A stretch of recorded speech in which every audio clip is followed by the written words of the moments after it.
Hey, how's it going? And today we're going to talk about using the font editor to import fonts into Unreal Engine. And the reason I'm doing this is I found this actually surprisingly confusing.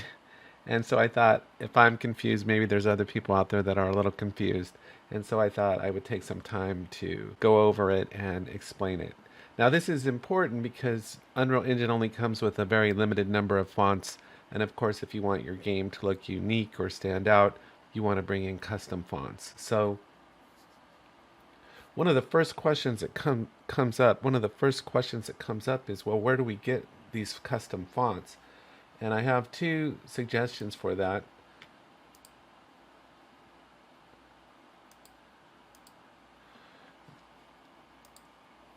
The first one is Google Fonts. And all of these fonts here on Google Fonts are actually free for commercial use. So this is probably your best bet.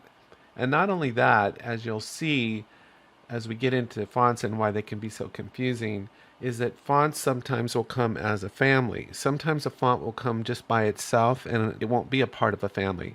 And when I mean family, when you're dealing with fonts, right, you've got italicized and bold and regular and light, and there's all these variations on the font. So like when you're normally in a text editor, you can italicize something or make something bold.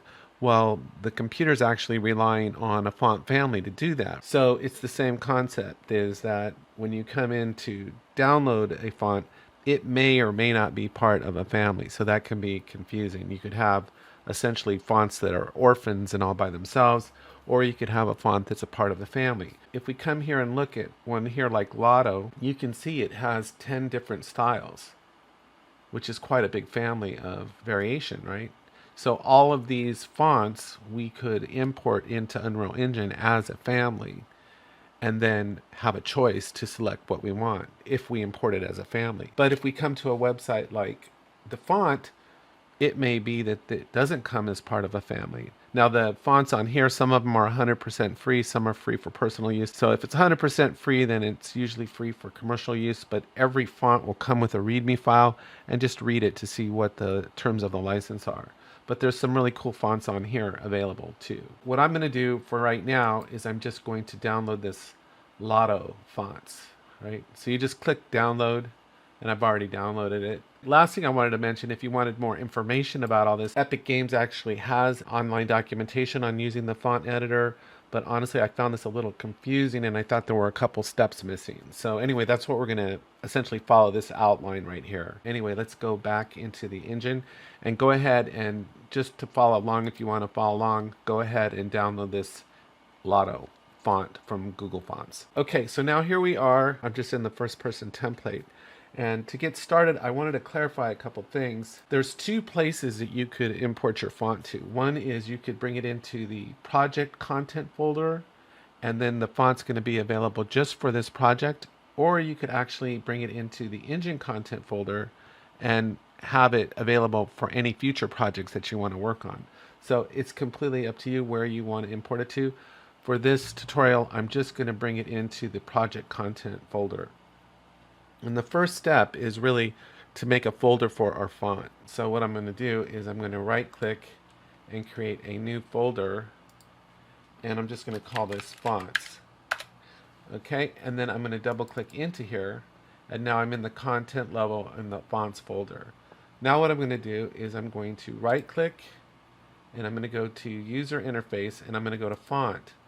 And this is where the confusion begins because it's not really clear what's going on. So here it says font, and so this is actually the font that we are going to use, right? So I'm going to go ahead and name this Lotto because that's essentially the name of the font family that I'm creating. So there is that. Now if I click into this, and I'll go ahead and dock this, we're now in the font editor. And it's important to get clear on a couple things. One is this is considered the font asset itself. This is confusing in a way because essentially what we're doing is we're creating the store, we're building the store, but we don't have anything in the store yet. So it's like we have a box for our product, but we don't have any product inside of it. So we're actually creating this font, but there's no font in it right now. So the actual asset that goes in the font is called the font face. So that's a little confusing, that the font face is actually what stores the font data that we use to build the font. So it's confusing. Okay, so we're going to click inside of here. Now this is like the inside of our store, but we don't have any assets in here. So that's what we're going to do right now, is we're going to bring in a family. And when we say family, what we're really talking about is it's the same font, but it's either like regular style, bold style, italicized. That's what we mean when we say family. That's why they're related. So here we're going to go add font. Here it's helpful to know what types of the font, like that one had 10 different style variations. So let's just say I'm going to bring in, I don't want to bring in all 10 of them. So let's just say I'm going to bring in the regular, the bold, and the italic. So here I'm just going to call this Lotto regular. Right? And then I'm going to click this folder and I'm going to go to my where I downloaded that here. And I'm just going to get the regular style here.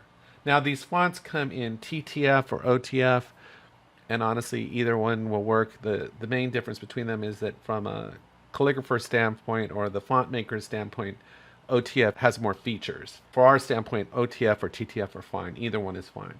So we're going to go click that one and go open. And we can leave it the name that it's called. And now we're in what's called the font face asset. And here you can see there's our font. And here, this controls the outline of the font is displayed. And we'll just leave it on default. And this is how it's loaded. And lazy load just means that all the font's going to be put into memory. And there's other specifications in here, but we don't need to mess with any of those. So now if I come back here into the font editor, you'll see I've added one member of the family. Now I'm going to go ahead and add another family member here. And I'm just going to call this Lotto underscore italic. And now I'll go and get that asset here, italic, open, leave it called what it is. And now I've got two members in my family. And now I'm just going to go ahead and add one more. And I'm going to call this Lotto bold.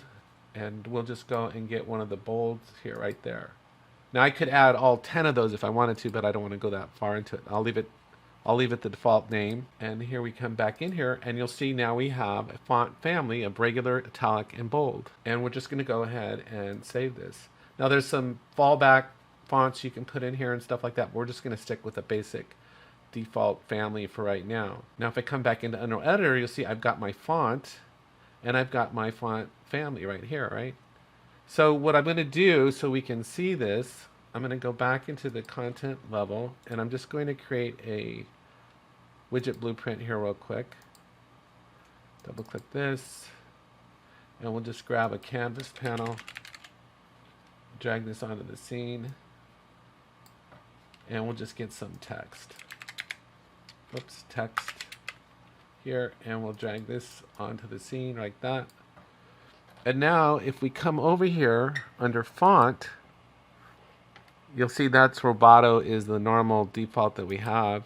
You'll see now I have the Lotto font. You see that? And now if I click it, look under typeface that I have available.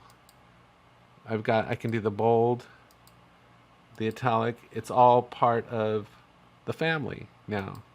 So it's super cool. So I think this is a really great way to give yourself some flexibility and save yourself some time by bringing in these font families. But it is a little confusing at first, so that's why I wanted to do this tutorial. I hope you found it helpful. So take care, have a great day, and I'll talk to you next time.